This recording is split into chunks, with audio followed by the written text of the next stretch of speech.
Yes, then I hope you're there. I hope you're there. So what are we told? What are we told here? So the question is, the following financial statements were extracted from the books of 𝐅𝐎𝐂𝐔𝐒 Group. So we are given the consolidated statements of financial position as at 31st of December 2022 and 2023. We have the non-current assets, which include PP, goodwill, other intangible assets, and investment in associates. We are given current assets, which include inventory, accounts receivable, cash, and cash equivalents. And then we have the equity, which comprises of ordinary share capital, revaluation, surplus, retained earnings. And then we have the non-controlling interest. We have long-term or the non-current liabilities, which include long-term loan, deferred tax, the current liabilities, which include account payable and current tax. Then we have the consolidated statement of profit or loss. We are given additional information number 1, 2, 3, 4, 5. What are we required to do? We are required to prepare the statement of cash flows for 𝐼𝐶 Group for the year which ended 31st of December 2023 using the indirect method and also in accordance with IAS 7. So basically, once you come across this particular question in an exam, never use the approach which you have used in the other question. You do the workings because remember, you don't have all the time with you. So such a question, you must complete it within what? 40 minutes. So how should you approach such a question? How should you do this particular question in an exam? So we always advise the student, always start with the title. So the title here will be 𝐼𝐶 Group. This is the consolidated statement of cash flows. Consolidated statement of cash flows, basically which is for the year which ended 31st of December 2023. 31st of December 2023. Then after having that title, you also need to remember that we need to compute cash flows from how many activities? Cash flows from 3 activities. The cash flow from operating activities, the cash flow from what? Investing activities, and finally cash flow from the financing activities. So have those as subheadings. You have those subheadings, and remember here, we always start by computing the cash flow from operating activities. Operating activities, we need to have 2 columns here, and our figures are in million of shillings and in million of shillings. Because basically by doing this, there are so many free marks you should be able to get. And remember, I've said that most of these particular questions for cash flow, for any correct entry which you have here, you are given 2 marks. So like you can see, this is a question for 20 marks. It basically means that you need to get 10 items correct. For each item you get correct, you get how many marks? You get 2. By the end of the day, you have 20. So therefore, this question, even if you don't compute all the items, you just record the obvious items, the obvious entries, is a question you should be able to get almost all the marks, almost all of the marks. So once you have this, leave enough space here because we have so many items which are recorded here. Then you have the other subheading for computing the cash flow from investing activities. We don't have so many items which we record here. And then from there we proceed, and we have the other subheading for computing the cash flow from the financing activities. Equally, remember we say that all the items which we record here, we get them from equity, non-current liability section. And then down here, come and record the cash and cash equivalent, balance brought down, the cash and cash equivalent, balance carried what? Balance carried down. And in this case, I always advise the student, can you start by recording these 2 items? Because these are just for 3 marks. So cash and cash equivalent at the start and also at the end. So in most of the questions for cash flow, the examiner will have given you this. cash and cash equivalent at the start and also at the end. But if you're not given this, you have to record, we say that cash comprises of the cash in hand, the cash in hand. It also comprises of the cash at bank, cash at bank. It also comprises of a bank overdraft. But in this case, a bank overdraft, you take it as a negative. You take it as what? As a negative. And also in this case, we said at the current asset, check whether you're given short-term investment. Short-term investment or something called the financial asset at fair value through profit and loss. So in case you're not given cash and cash equivalent, at the start and also at the end, these are the items which you use in computing this. But if you check on this particular question here, are we given the cash and cash equivalent at the start and also at the end? You go to where we have the current asset. Where we have the current asset in the consolidated statement of financial position. Do we have the cash and cash equivalent at the start and also at the end? Yes. So those are basically free months. So they call the cash and cash equivalent at the start. And I hope you can see in our consolidated statement of financial position, we are given the consolidated statement of financial position for 2022, 2023. It's important for you to note that these values we have here are opening balances. These are the closing balances. Sasa, yes, you have to be very, very keen there. So the opening balance are the values we have here in 2022, and the cash and cash equivalent at the start was 340. The cash and cash equivalent at the end is what? Is 450. So if, for example, this is how the question is marked, so basically you already have 4 marks there. You already have 4 marks. If for every correct entry you record here is 2 marks, you already have what? 4 marks. And then from there you come back here. Here, remember we said we start with what? Under the indirect method, we start with the profit before tax. So the profit before tax, this one we get it from the consolidated statement of profit or loss. Can we go to the consolidated statement of profit or loss? We take the profit before tax. Profit before tax, how much is that? You can be able to see that figure for the profit before tax. Profit before tax, I can see that as a figure of what? Of 380. I can see that as a figure of 380. And then basically to this, we make a number of adjustments. We make a number of adjustments. So the first adjustment we said is to add back the finance cost. That's what we said. So we add back the finance cost such that by the end of the day, we will have the profit before interest and tax. And the finance cost is just above that, which is basically a figure of 140. So I add it there such that we have now the profit before interest and tax. And now, even before we go to the additional information, there are some other items which we also adjust to this profit. Like above this profit before tax, I can see the share of a profit of associate. We say this is a non-cash item. Because it is added in arriving at that, we less it. The share of a profit of who? Of associate. Which is how much? Which is 180. So take into account it is added here. It is basically a non-cash item. We do what? We less it.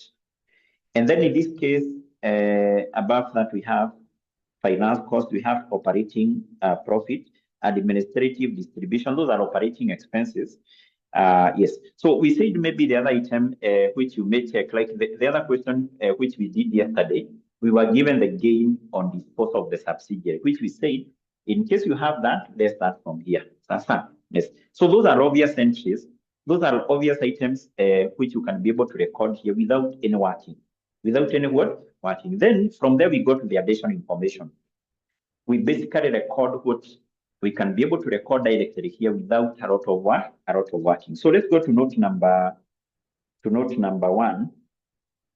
In note number 1, you're told during the year, which ended 31st of December 2023, that is the current year, 𝐅𝐻𝐶 Group acquired 60% of the ordinary shares of 𝐼𝐍 Limited for a cash consideration of 720. So we have a subsidiary which is acquired. A subsidiary acquired, remember, we say is an investing activity. So come here and you say there was a subsidiary which was acquired. So we said for the subsidiary which is acquired, we consider the net cash outflow. The net cash outflow we take the cash which was paid, which basically is 720, and that is a cash outflow, and then to this we less the cash balance, which this subsidiary was having.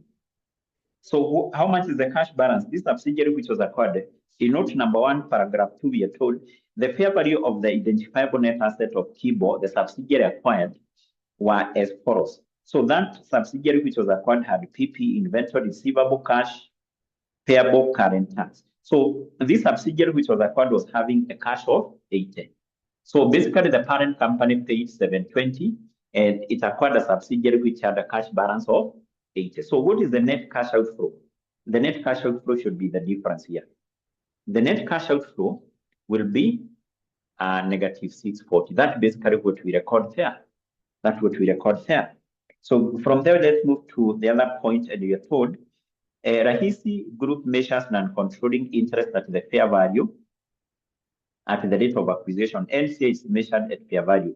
And then you're told the fair value of the non-controlling interest in 𝐻𝐻𝐒 at the date of acquisition was 22. So basically that can help us in terms of computing the goodwill on acquisition of this subsidiary. But is that supposed to be recorded here? No, we can first of all ignore that. And then note number 2, we are told the group property, plant, and equipment comprised of the following. So in this case, we are given a breakdown of how the value for PP at the start and also at the end was arrived at.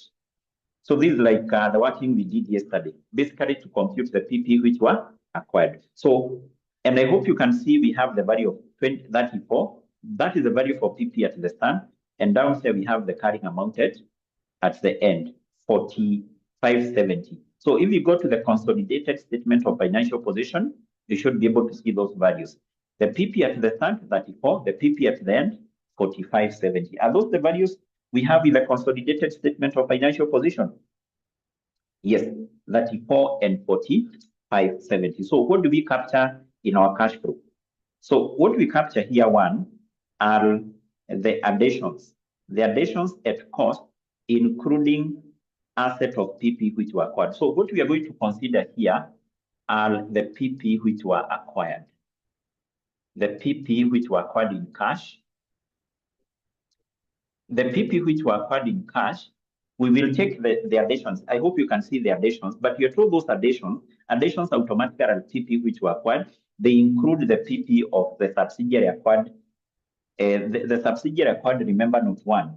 So what we will do here, we will only consider the PP which were acquired in cash. So this includes the PP acquired in cash, and this also includes the PP of the subsidiary acquired. So we have to exclude the PP of the subsidiary acquired. The PP of the subsidiary acquired as per note number 1 is 280. So the difference basically represents the PP which were acquired in cash. The PP which were acquired in cash after eliminating the PP of the subsidiary acquired. So that will give us what? That will give us 1360. So that is the PP, those are the PP which were acquired in what? In cash. Still in note number 2, we are given the gain on property revaluation. Do we consider that within our cash flow? No. Revaluation gain on PP is a non-cash item. We don't consider that here. Then from there we have disposal. Disposal automatically, that one should be the net book value. So that is the net book value of the PP which were disposed. Basically, what we consider here in respect to the disposal of PP, if you can be able to recall, we said we consider the proceeds. Are we given the proceeds there? No, but we must be given that somewhere down there. So we don't consider the carrying amount, we consider the proceeds. And then from there also remember, in case there was an item of PP which was acquired, we will have to compute the gain or loss on disposal, which we adjust to our profit. So we said anytime you come across a transaction regarding the disposal of asset, 2 entries here, the gain or loss on disposal and the sales proceeds here. So then down here we have depreciation. Depreciation, remember, is one of the items which we consider here because these are non-cash item. The depreciation on what? On PP. The depreciation on PP, that one is an amount of how much? 210. Because this one was deducted in arriving at that profit and is a non-cash item, we do what? We add it back. We are done with that. And then in the last paragraph of note 2, we are told the disposal proceeds of the property, plant, and equipment amounted to 540. So this item of PP which was disposed, it was disposed at 540. That is the sales proceeds, and that is a cash inflow. And then you are told in the same paragraph, and the gain on disposal has been netted off against the administrative expenses. So there was a gain. So what we need to do is to compute the gain on disposal, which has already been adjusted in this profit. We do what? We less it, the gain on disposal. The gain on disposal will automatically be equal to the proceeds, the sales proceeds. I hope you can remember the formula which I gave you, the sales profit minus the net book value or the carrying amount. The net book value of the asset which was disposed in note number 2, I hope you can remember, we are given the carrying amount of the item which was disposed. How much is that? This item which was disposed, its carrying amount is how much? Is it the one which is 330? In that working, for that working which we have in note number 2, yes, it is 330. So this item of PP which was disposed, it was disposed at a gain of 210. Is it 210? 210. So this gain, in arriving at this profit, it has been added, but basically that is a non-cash what item. What do we do? Basically we less it. It's a non-cash item. So we okay, in the last sentence of note number 2, we are told it is the group policy to make inter-reserve transfer of excess depreciation upon the devaluation of asset. So now, anytime you come across that there is inter-reserve transfer, that will affect the retained earnings. That will affect the retained what? Earnings. And once you're given that, always the examiner will give you the dividends which were paid by the parent. Because the dividends which were paid by the parent, we can't compute that using the approach which I gave you yesterday, because there was an amount of excess depreciation which was transferred to that account. So we will see whether we're given the dividends which were paid by the parent. In note number 3, we are told during the year which ended 31st of December 2023, 𝐅𝐻𝐂𝐔𝐒 Group acquired 30% interest in an associate for a cash consideration. For a cash what? Consideration. So basically, anytime as the parent company acquire an associate, that is also an investing activity. That is also an investing what? Is also an investing activity. Is also an investing activity. So here you consider 2 items as far as the associate is concerned. One, the associate which was acquired, you determine how much cash was paid.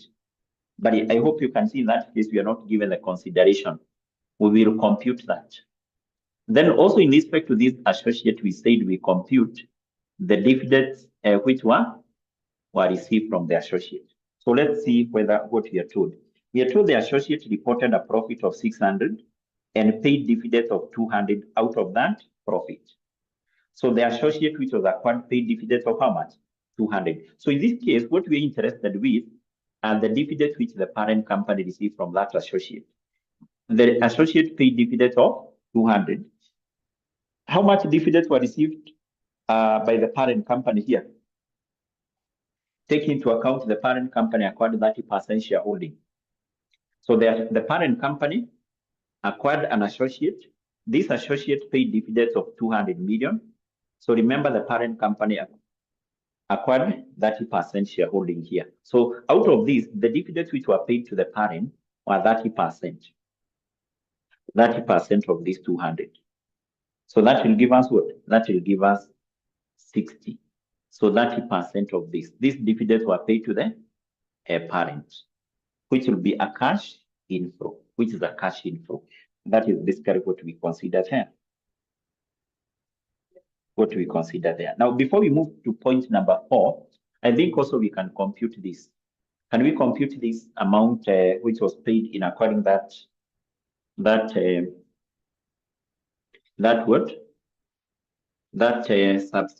associate? And remember, you said, or how do we compute this one? How do we compute this one? Which approach are we going to use here? We are going to use the approach of computing the investment in associate. I hope you can be able to recall how we compute the investment in associate. But remember, in this case, I've said, if, for example, whenever you're doing this question, you feel a working is a little bit demanding, you can just ignore it, because you can see this question, even without a lot of working, the kind of entries we have. If you feel a working is a little bit complex, just leave it. It's not a must you get everything correct. But in this case, how do we compute the investment in associate? I hope you can be able to remember this. We said we take the cost of investment. The cost of investment is now what we are not given here. The purchase consideration, the cost of investment. The cost of investment. And then to this, we said we add the group share. The group share of what? Of associate post acquisition retained earnings. And then to this, we also less what? Any impairment loss. I think in our case, we don't have any impairment loss. We are not told the investment in associate had impaired. So basically what I want us to do here is we take the profit which was reported by the associate in note number 3. We are told the associate reported a profit of 600 million and paid 200 million out of the profit. Paid 200 million out of the profit. Paid 200 million out of the profit. So what do we consider here? We consider the retained earnings. The retained earnings of that associate will basically be the profit after the profit for the year minus dividend. So which is 600 minus the dividend. So that will give us the retained earnings of that associate. And then we get the group share of this. The group share of this should be what? Should be 30%. It should be 30%. Should be 30%.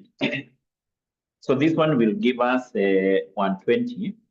Remember, you don't have any impairment loss. So we will get the investment in associate at the end. We are given the investment in associate at the end of the year. If we go to the consolidated statement of financial position at the non-current asset. And the non-current asset, can you see the investment in associate at the end? Is what? Is 770. Can you see that? 770. So the purchase consideration which was paid will automatically be the difference between these two values.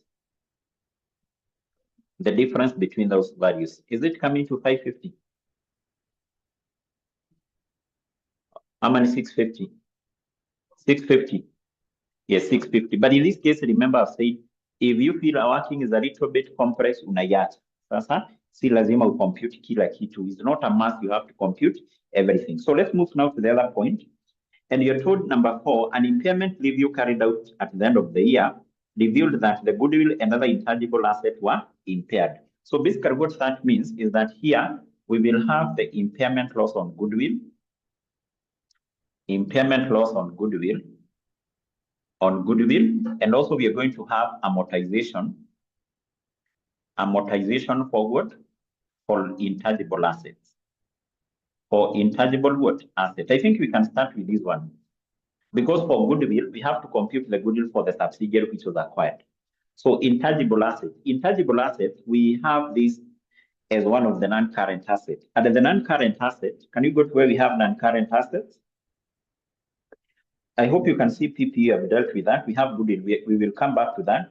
And then we have other intangible assets. Other intangible assets, the year value at the start was 1630. And then that reduced to 1440. 1440. So basically, there are two reasons why the value for intangible asset can reduce, either due to disposal or due to amortization. And if you check on the information which are given in the additional information, there is nowhere we are told in the intangible assets were disposed. Were disposed. So basically, what that means is that decrease in the value for intangible assets is due to amortization. So how much is the amortization that decreased? From 1630 to 1440. That is a decrease of 180. And amortization taking into account, it was deducted in arriving at that. We do what? We add it back. Then for impairment loss on goodwill, we must prepare the goodwill account. though that this one will not be, this one is not complex because I think we only have a subsidiary which was acquired. So we just need to compute its goodwill. So we said here we take the value for the goodwill at the start, and then the value for the goodwill at the end.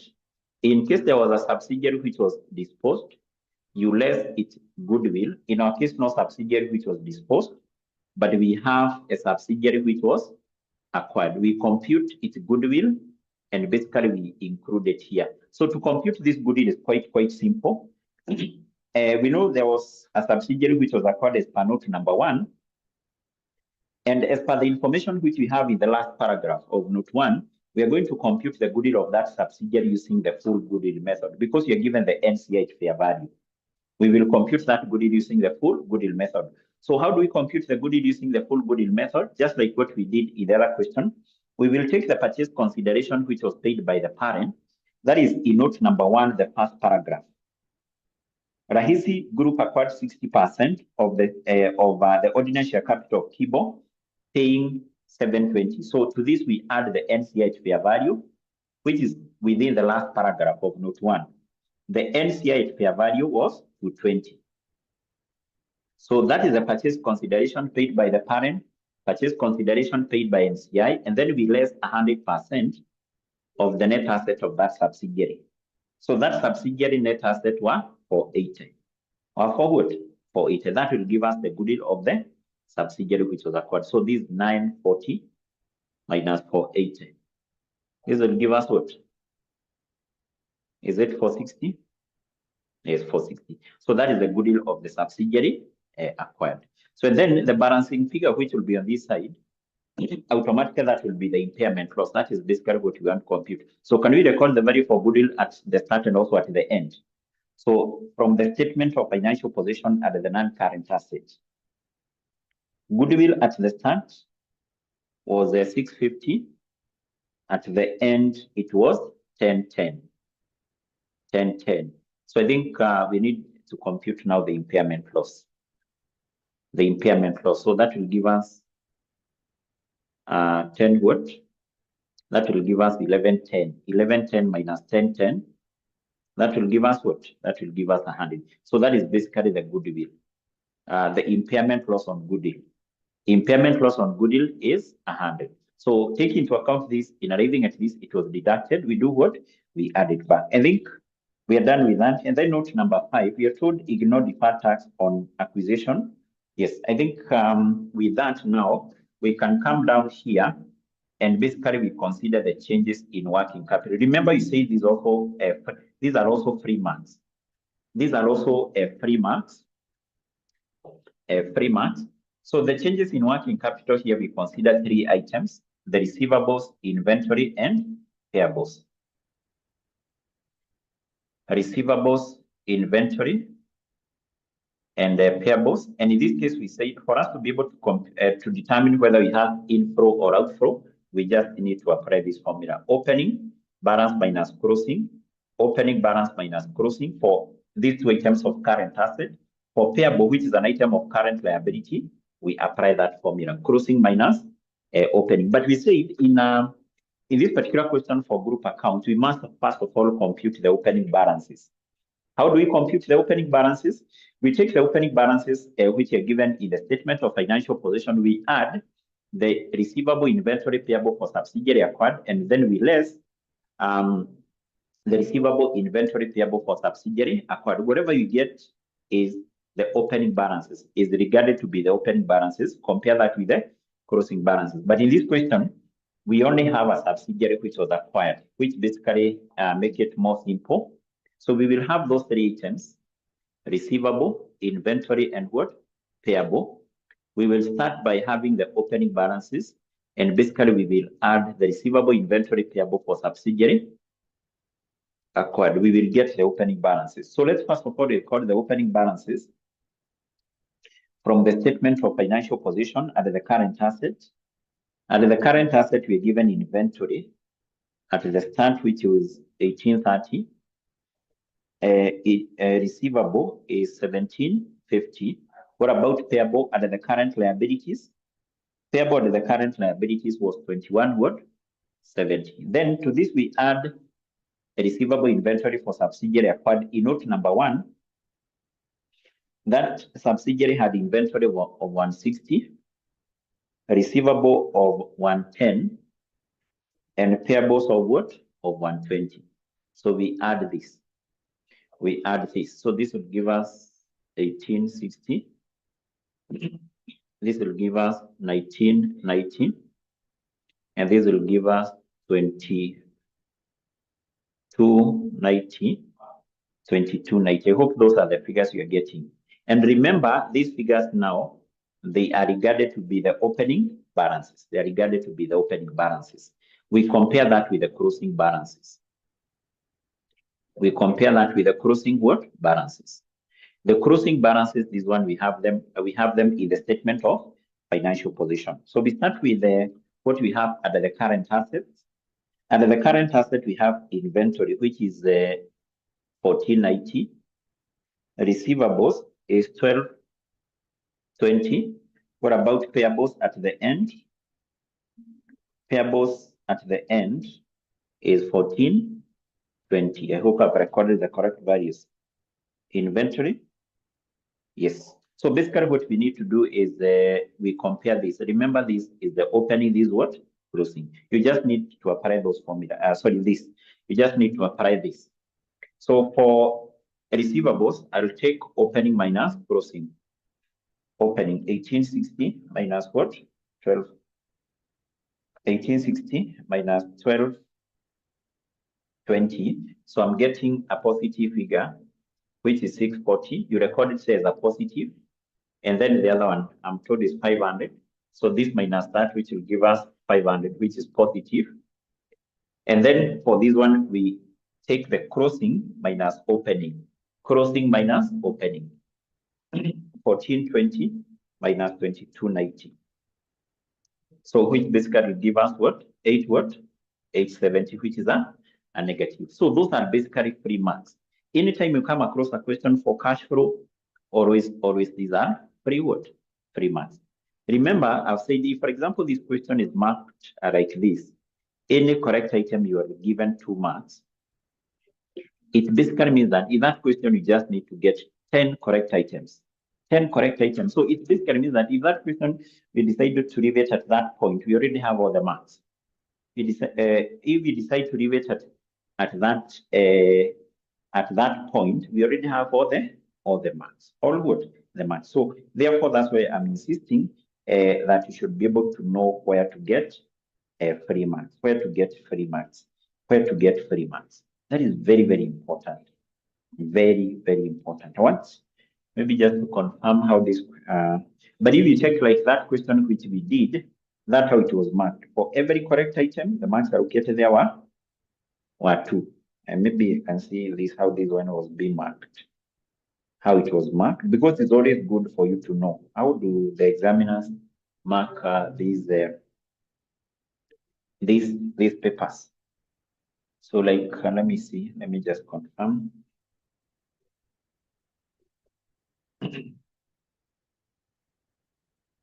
So this is a question number what? Question number 4. Question number 4. Yes. You can see this is basically how the question was marked, like this. Any 10 correct entries, how many marks? How many marks? 2 marks. It basically means that is a question within 40 minutes, you should be done. And basically you have all your 20 what? All your 20 marks. Because you can see like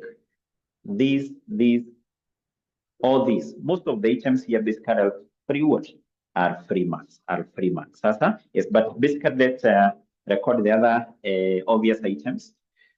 Let's record the other obvious items. Down here, then we say we left 2 items, the tax paid, but tax paid, we said we have to prepare an account, and then the interest, which was paid. So for the interest, I don't think this one has any working.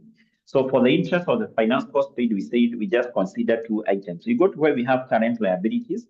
We check whether we have any interest payable. Do we have any interest payable under the current liabilities? No. It basically means that the finance cost, which we have in the income statement, is 1. is basically the amount which was paid. Just record it here as a cash outflow. But now for tax, we said we must prepare an account. We must prepare an account, the tax account. So how do we prepare this account? We start by recording the deferred tax at the start, the current tax. For subsidiary acquired, was it having any tax liability? If any, record it on that side. So then we also record the income tax for the current year from the income statement. And then on this side, we record the closing balance for deferred tax, for current tax. We check, was there a subsidiary which was disposed? In our case, none. And then we get the balancing figure, which is the tax paid. The tax paid. So let's start by recording the opening balances for deferred tax, the current tax.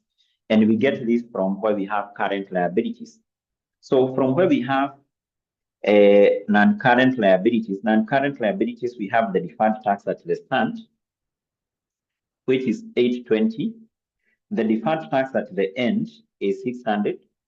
Then under the current liabilities,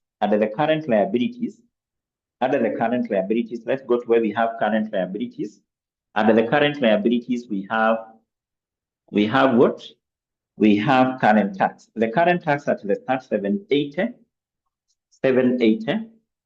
The current tax at the end of the year is what? Is 420. Then we go to note number 1. Note number 1, the subsidiary which was acquired, was it having any tax liability? The subsidiary which was acquired, was it having any tax liability? Yes. It was having a tax liability of 30. It was having a tax liability of 30. We credited in that account. We still go to the income statement and we take the tax for the year. The income tax for the year, the income tax expense for the year. And I can see that is a figure of 150. A figure for 150. Yes. Do we have a subsidiary which was acquired? No. So we just need to get the balancing figure here, which is the tax which was paid. The tax which was paid. The tax which was paid is how much? The tax which was paid, I'm told, is 760. 760? Yes, 760. So tax paid 760. Yes, I think we are done with that. Then here, I think majorly we have dealt with all items because I think almost everything here was given. So let's just go straight to financing. To financing, we said all the items which we record here, we get them from equity and current liabilities. Can we go to where we have equity? For equity, we start with the ordinary share capital. We can see the ordinary share capital increased. So the reason why share capital increases is because there was issue of what? Of ordinary shares, which is basically equal to the increase. And that is a cash inflow. Revaluation reserve, do we consider that here? No. And then rather revaluation reserve, we have the retained earnings. The retained earnings, this one, we use it in computing the dividends which were paid by the parent, but this one, no need, because there will be some adjustment in relation to note number 1. I think we can just ignore that. The dividends which were paid by the parent, let's just ignore that. Including the dividends paid by NCI. We can also ignore that. And then can we go to where we have non-current liabilities? We have long-term loan. Long-term loan basically has increased. So what we need to do, we need to check the subsidiary which was acquired. Was it having any bank loan? No. So that increase in long-term loan is as a result of acquisition of an additional loan. Acquisition of what? Of a loan, long-term loan, which is basically equal to the increase. How much is the increase there? In that loan forward? For 460. The increase in the value for the loan from 1530 to 1990. Yes. So that question relates like that. So if you do that question like that, that's basically a question you can see. You'll be able to do it within very few minutes. You have all the marks. And basically you're able to move to another what? Another question. Sasa, yes. So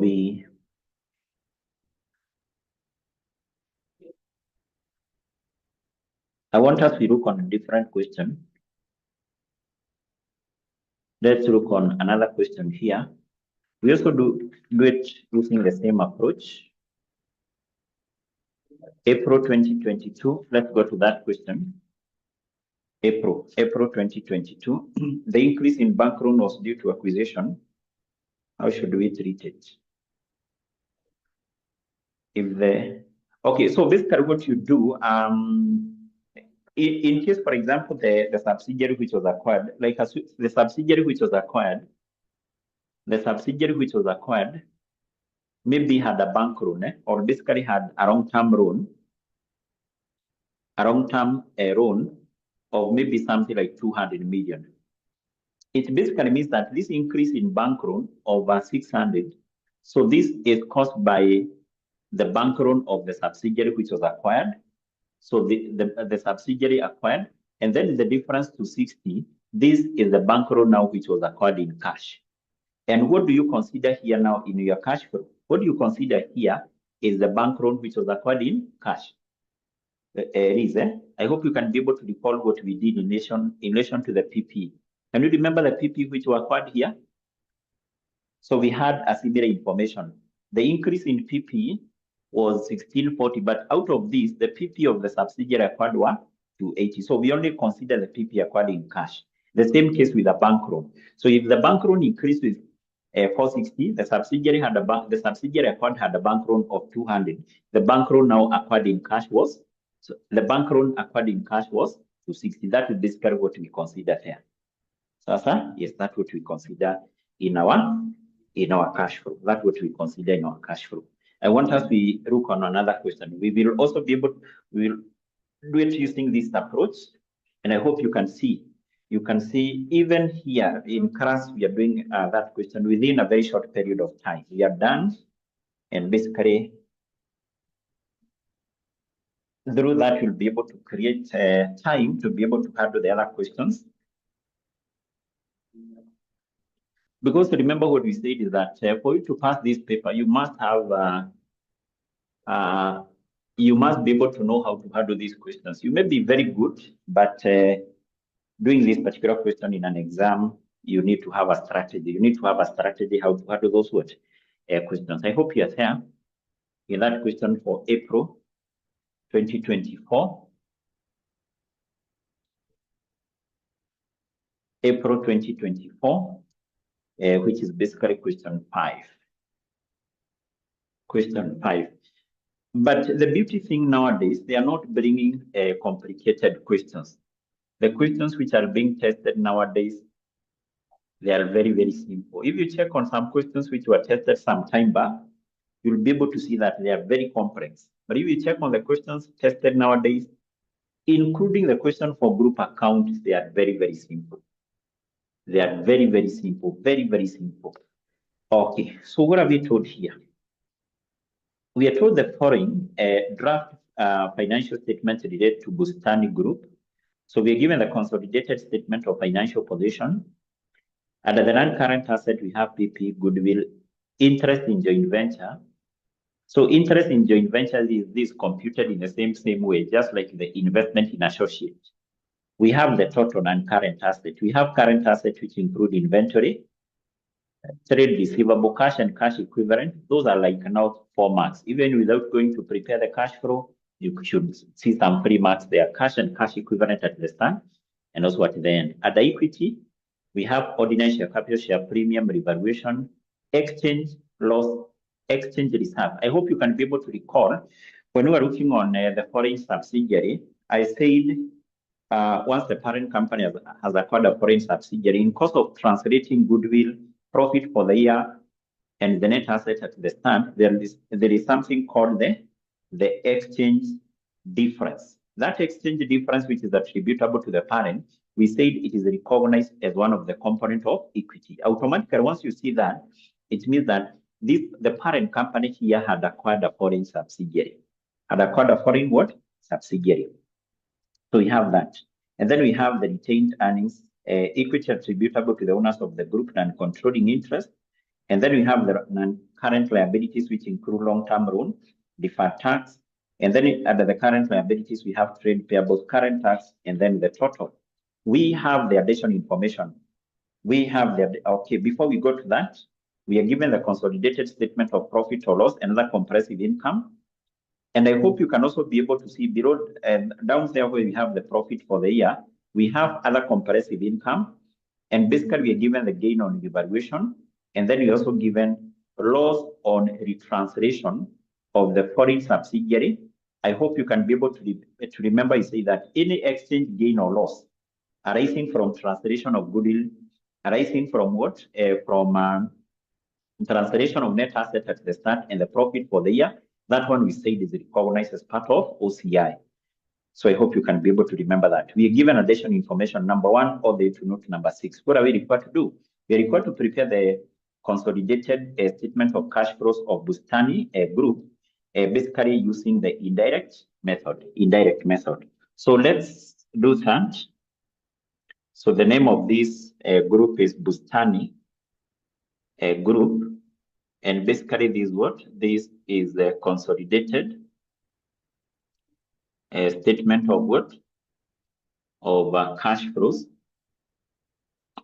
which is for the year, which ended 31st of December 2023. I want us to do this question in the next 25 minutes. We should be done by basically recording the obvious items. The obvious items, those items which involve complex working, we just ignore them. We just ignore those items with complex workings. So we need to have the 3 subheadings. So here we start by computing the cash flows from operating activities.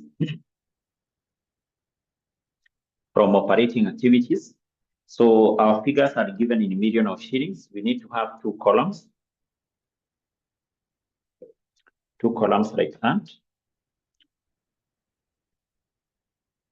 Then leave enough space here. Then you have the other subheading for computing the cash flow from investing activities.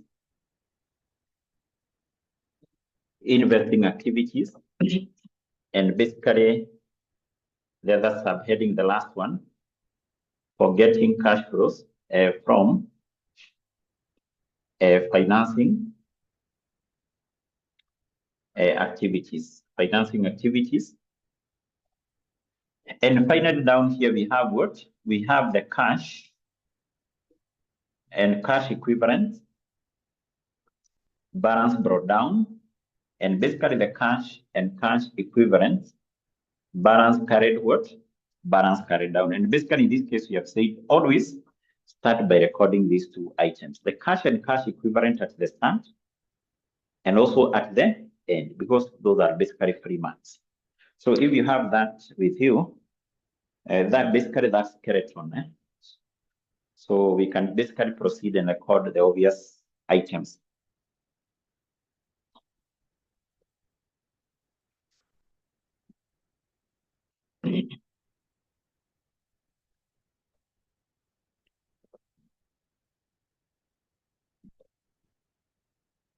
Yes, so let's record this. Let's start by recording the cash and cash equivalent at the start and at the end.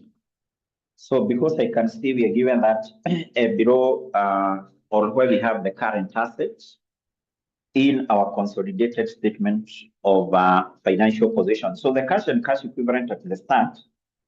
And it's also important for you to see that in our statement of financial position, we are given the year 2023 and basically the year 2022. This is the closing balance. This is the opening balance. You have to be to see that, because you can see like the other question which you have done, the years were interchanged. Yes. So the opening balance are the values we have here, and these are the closing balance. So what is the cash and cash equivalent at the start? At the start, it is 880. At the end is what? Is 1060. 1060. Then we come back here. We start by recording what? the profit for the profit before tax. So the profit before tax, this one we get it from the income statement, the consolidated statement of profit or loss. Consolidated statement of profit or loss. I hope you can see that figure is basically an amount of what? Is an amount of 740. So we make a number of adjustments to this profit. We make a number of adjustments. So the first adjustment we make to that profit is basically to do what? To add back the finance cost. The finance cost is above that profit and is an amount of how much? Is an amount of 160. Add it back.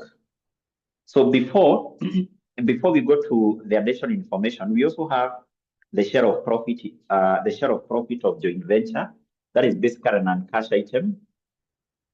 The share of profit of joint venture. And because this one has been added to our profit up there, we need to do what? We need to less it. The amount of 240. The amount of 240. So what we will do in relation to that joint venture, we will compute how much dividends were received from the joint venture. The dividends received from the joint venture, that one is computed in the same way, just like how we compute the dividends received from associate. Sasa? Yes. So we have that. Those, I think, are the obvious items. Let's go to the additional information. Let's go to the additional information.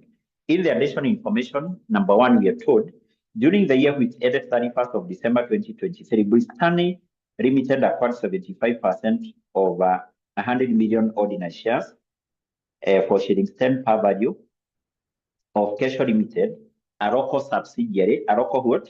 Subsidiary. And then you're told the acquisition consideration consisted of cash of 880 and a share exchange of 2 shares in Bustani Limited for 3 shares, which were acquired in 𝐿𝐻𝐂. There was a share exchange consideration. Automatically, that one is not given. And then you're told the market value of Bustani Limited ordinary shares at the date of acquisition was 12. Now, in our case here, what we consider in preparing our statement of cash flows is the cash consideration. So when that subsidiary was acquired, so how much cash consideration was paid? The cash consideration which was paid, I hope you can see that in note number 1, sentence 2, it was 880. We don't consider the share exchange consideration. We consider the cash consideration. But automatically to this, because this is a cash outflow, remember, is a cash outflow is a negative, we need also to consider the cash balance. That subsidiary which was acquired, was it having some cash balance? As per the information we have below paragraph 2, the subsidiary acquired, was it having some cash balance? Yes, it was having some cash and cash equivalent of how much? Who can see that? 70. So 70, that is a cash inflow. This is a cash outflow. So we have a net cash outflow of what? Of 810. Net cash outflow of what? 810. That's basically what we consider there. So let's move to point number, okay, still in point number 1, the last paragraph, we are told the fair value of the non-controlling interest in 𝐿𝐻𝐂 at the date of acquisition was 340. So basically this will help us in terms of computing goodwill, but that point there is some working we need to do for the share exchange consideration. We are going to compute that. Note number 2, depreciation on PPE for the year which ended 31st of December 2023, charged to the profit and loss for 310. We are given the depreciation on PPE. The depreciation on what? On property, plant, and equipment, which is 310. That one automatically we added to that profit because it was deducted and it is a non-cash item. Number 3, during the year which ended 31st of December 2023, Bustani Limited revalued its property for a gain of 360. And then you're told Bustani Limited does not make any reserve transfer for excess depreciation. Do we consider that revaluation gain here? No. That is basically a non-cash item. But automatically, all the information we have in note number 1, 2, and 3 will help us in terms of computing the PP which were acquired. I don't think we have the inner working in relation to PP. We're going to compute the PP which were acquired using the information in note number 1, 2, 3. Number 4, The group policy is to mention and controlling interest in all subsidiaries, including foreign subsidiary, at the fair value. And then number 5, we are told the movement in the exchange reserve related to the retranslation of the goodwill of 80% owned subsidiary, of 80% owned subsidiary, and comprises the foreign. So basically, we are told the movement in exchange reserve relates to. So remember, this basically parent company had acquired a foreign subsidiary. I think in this case we can just ignore that information because we need to compute the exchange gain or loss. No need of doing that. We just ignore that. Number 6, we are told ignore deferred tax consequence on acquisition of subsidiary and revaluation. So I think basically that's what we have. In this case, you can see here, equally like in this question, because we have a foreign subsidiary, you may ignore things like impairment losses, maybe impairment losses on goodwill, but maybe you can check whether you have some intangible assets and the non-current assets so that you check whether you have amortization. I don't think we have intangible assets. So in this case, let's just proceed. And basically, we consider now the changes in working capital. The changes in working capital. So basically, here we consider 3 items: receivable, inventory, and what?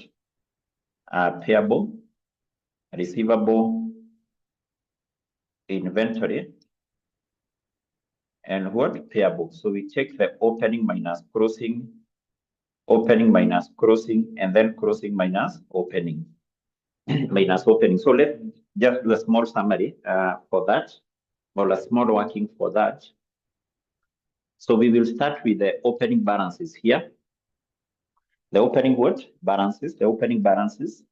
And then we add the receivable, inventory, payable for subsidiary, which was acquired. And then we will get the opening balances. We will get the opening balance. So let's take the opening balances first of all.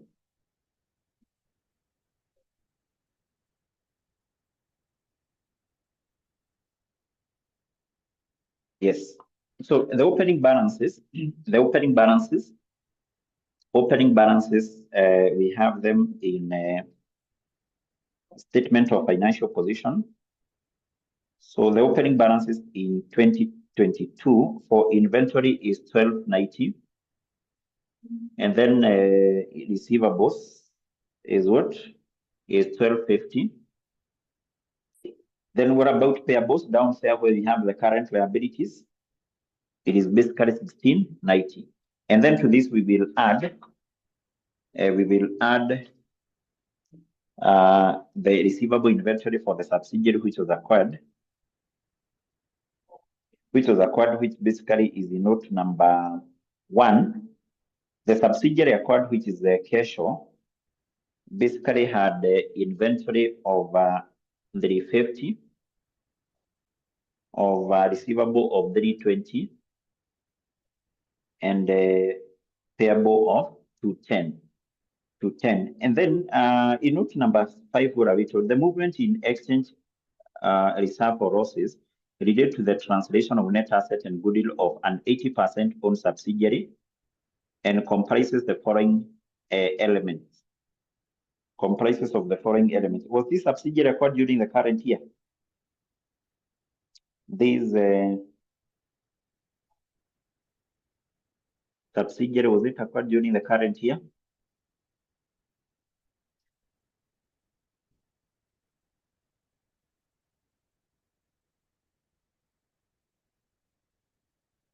Are we given information in relation to that?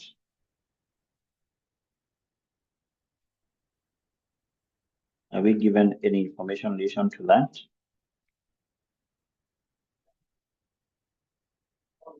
Let me see.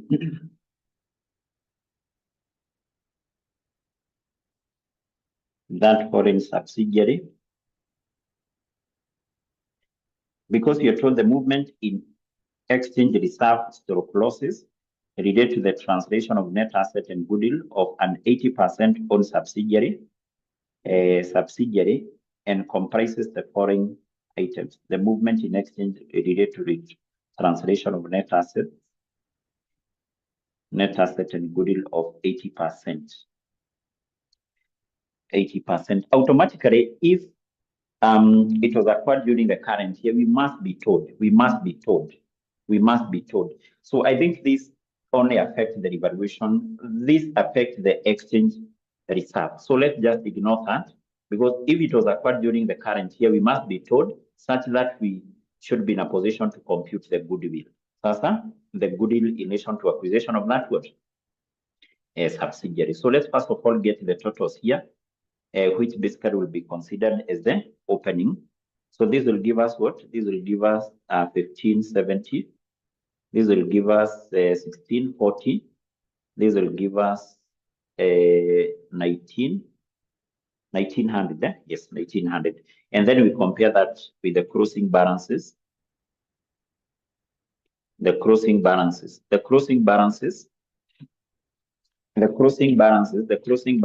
for receivables is 1430. And then we have 1360. What about payables down there? 1600. Yes, 1600. So this basically is what? This one is opening minus closing. That will give us positive what? Positive 140. Positive 140. This minus that will give us negative. Yeah, will give us positive 280. And then this minus that will give us negative what? Negative 300. Negative 3 what? Negative 300. Then down here, we come and we less the tax paid. And then we also less what? The interest, which was paid. So the interest, I think this one is, in most of these particular questions, we don't have any adjustment because we don't have interest payable. We just take the amount in the income statement, this one, 160. Then for tax, this one you have said you must prepare the tax account.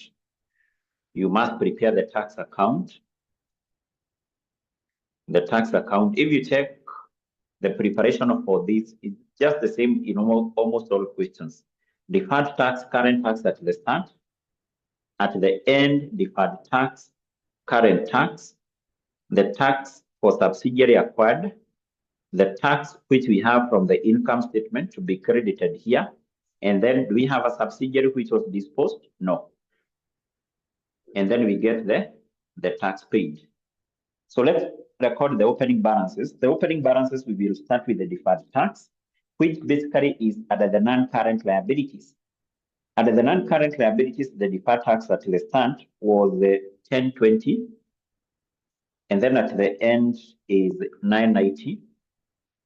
And then for the current tax, which is basically below the current liabilities, we have 470 and basically 610, like that. So we go to note number 1. The subsidiary acquired had a tax liability of 40 in note number 1, subsidiary acquired. What about the tax for the current year? Above note number 1, the tax for the current year is 220.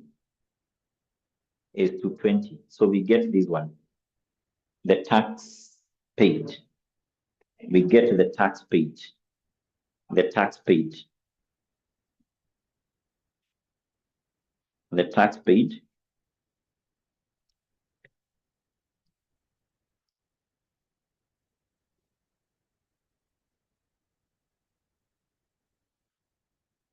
The tax paid. You're getting what? The tax paid is one what? 150. 150. Is that what you're getting? 150? Are you getting 150? 150. Mercy. Patrice, Mike, are you getting 150? Are you getting 150? Are you getting 150? I'm told by Diana, yes.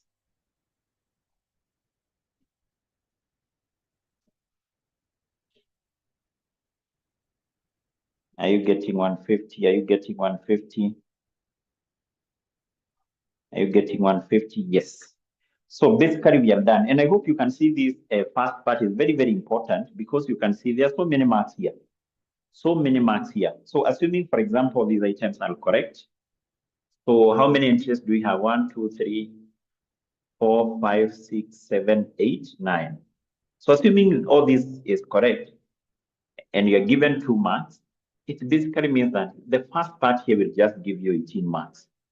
It just give you 18 marks. So that's why this part is very, very important. Very, very important. Very, very important. So we need to come here and basically we check. So automatically here we don't have any asset which was disposed. Maybe what we can compute are the dividends which were received from the joint venture. So the dividends received from the joint venture, this one will be computed using the same approach we use in computing the dividends received from the associate. So if you can be able to remember the question we did yesterday, I showed you how to compute that. So can we go to where we have the non-current asset? And the non-current asset, I'll take investment in joint venture at the start, just like what we did for the other question. The investment in joint venture at the start was 400. And then to this, we add the share of profit from that joint venture. The share of profit from that joint venture is what we had in the income statement, this one. We add it here, and then we less the investment in joint venture at the end of the year, which is 290. So basically the difference represents the dividends which were received. That one is quite simple. The computation of that is is basically quite simple. So what are you getting here? The dividends which were received were 350. 350. So that is basically cash inflow. So then we also need to determine the PP which were acquired, because this one we can compute it with this one we can compute it. I don't think this working is complicated. So how do we compute the PP which were acquired? We can just do a small analysis here. Oh, I've interchanged those values there. Okay, thank you, Janet. So I've interchanged. I'm told I've interchanged. Yes, I should start with 290 here. 290 plus this one, and then the closing balance is 4. The closing balance is 400. Should be like that. Should be like that. Should be like that. Yes. So this one will give us 130. Yes. I want us to compute the PP acquired. PP which were acquired. So for the PP acquired, PP which were acquired, we said here we start with the opening balance. So the PP at the start. To this we add the PP for for subsidiary acquired. For subsidiary acquired, we add the PP acquired in cash. And basically this is what we want to compute. We add any revaluation gain. Any revaluation what? Gain. To this we less disposal. Are there some items of PP which were disposed? In this question, we don't have any. We less PP for subsidiary disposed. In this case, we don't have a subsidiary which was disposed. We less depreciation. That also reduces the value for PP. We have depreciation in note number what? In note number 2. Depreciation is how much? Is 310. And basically by doing that, we will get the value for PP at the end. So let's record the opening balance and the closing balance of PP. The opening and closing balance of PP, we have it within our consolidated statement of financial position. Opening balance is the value we have in the year 2022, which is 5180. The closing balance is 7510. So the PP for subsidiary acquired, the subsidiary acquired, we have its information in note number 1. The PP acquired, so the subsidiary acquired, its PP had a value of 820. 820. So we want to compute this PP acquired in cash. Do we have a revaluation gain in relation to the PP? Yes. The PP the revaluation of PP in note number 3 resulted to a revaluation gain of 360. 360. So where do we have that? We have that information in note number 3. In note number 3, we don't have disposal. We don't have a subsidiary which was acquired. So can we get the value for the PP which were acquired in cash? Work out all this. Automatically, it will not come to this. The difference between what you get and this one should be the PP which were acquired. And I'm told by Gilbert is 1460. So someone to confirm.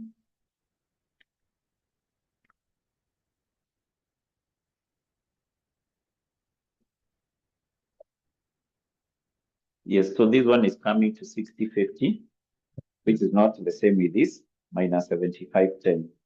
Yes, that will give us 1460. So 1460, these are the PP which were acquired, which is basically cash outflow, I think basically that's what we have here. Then let's come here and remember all the items which we record here, we get them from equity and non-current liability section. So we will start with the ordinary share capital, and automatically in this case, ordinary share capital, this one. Remember what we said, anytime the parent company has acquired a subsidiary, and part of the purchase consideration is paid through share exchange, that affects the share capital of the parent and the share premium. So automatically we must compute the share exchange consideration, which would be quite simple. So I hope you can see the ordinary share capital one increased. So we have issue of shares, ordinary shares. So in this case, the increase in share capital is 2,000, but automatically here, we are going to less the shares which were issued by the parent company to pay the purchase consideration. Let's have that working here.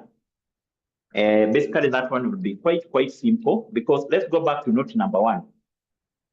We compute the shares which were issued to pay the purchase consideration. So we are told in note number 1, what are we told? We are told during the year which ended 31st of December 2023, Bustani Limited acquired 75% or 100 million ordinary shares of shillings 10 par value in 𝐿𝐻.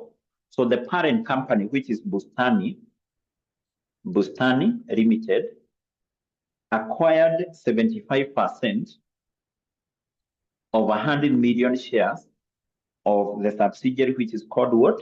𝐿𝐻 Limited. So the shares which were acquired by the parent in 𝐿𝐻 automatically are 75 million. So those are the shares which were acquired, 75 of 100 million shares. And then you're told the acquisition consideration was in cash, 80. We don't consider that. Remember that we considered that here.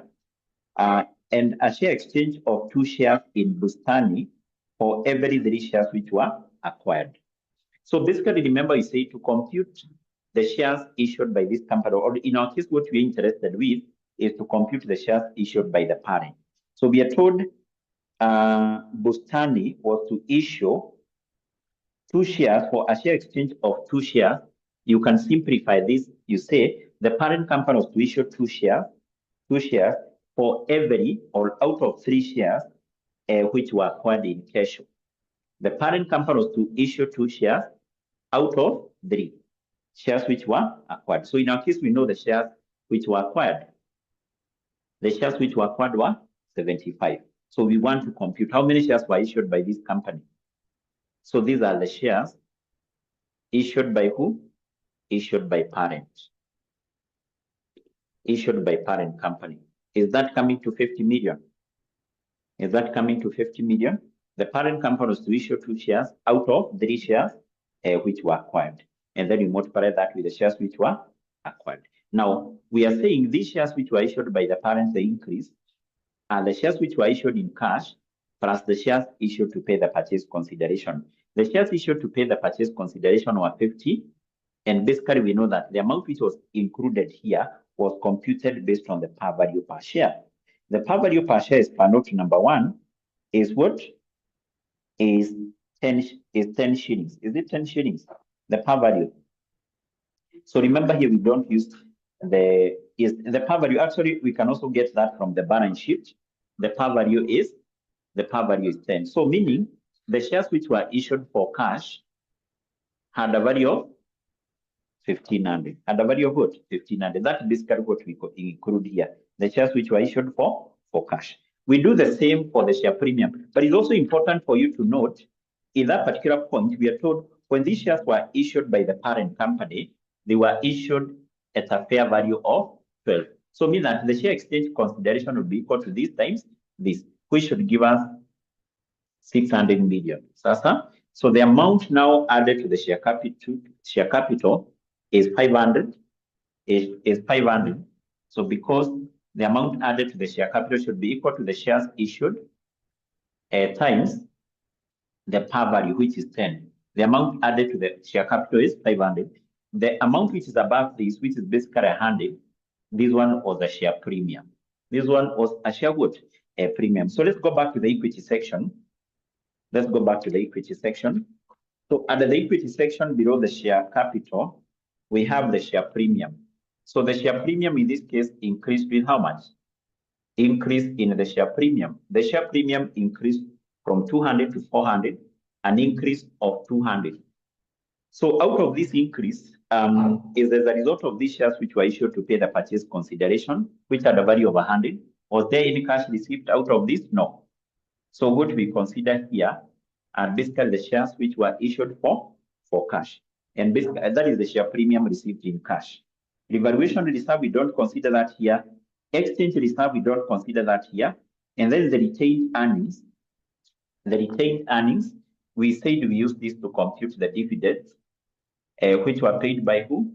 The parent company. And I think this one is quite simple because we don't have any inter-reserve transfer. We will take the retained earnings at the start, just like what we did for the other question, the question we did yesterday. The retained earnings at the start, which is 1170.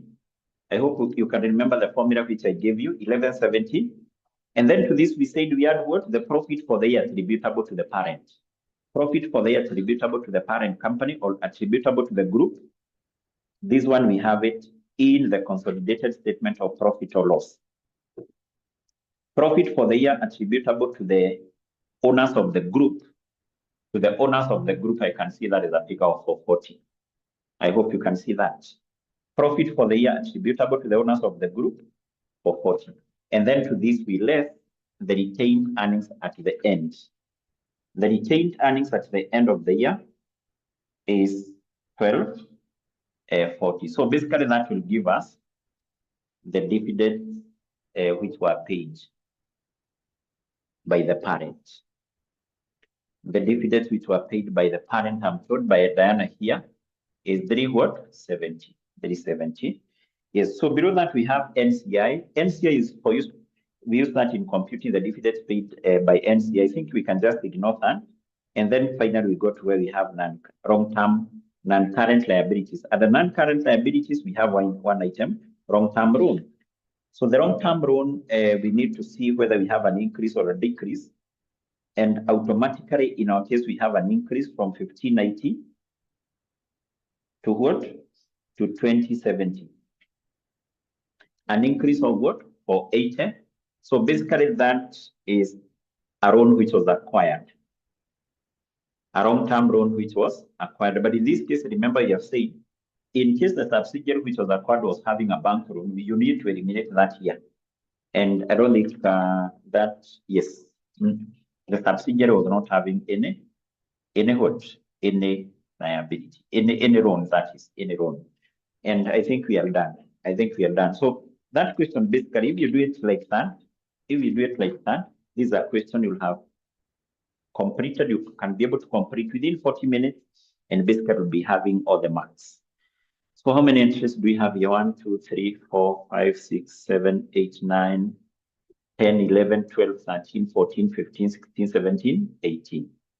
18. So basically, this is a question you can see, is a question you can be able to do within a very short period of time, and you're able to score all the marks. Yes. So that is it. That is all about that subtopic regarding the presentation of cash flows. And basically, that also brings us now to the end of that topic of group accounts. So maybe once we meet, that is, we have another class on that is on Saturday. I'll basically be able to see maybe what may be remaining. I think we have some small topics now which are remaining, like the financial statement of insurance company.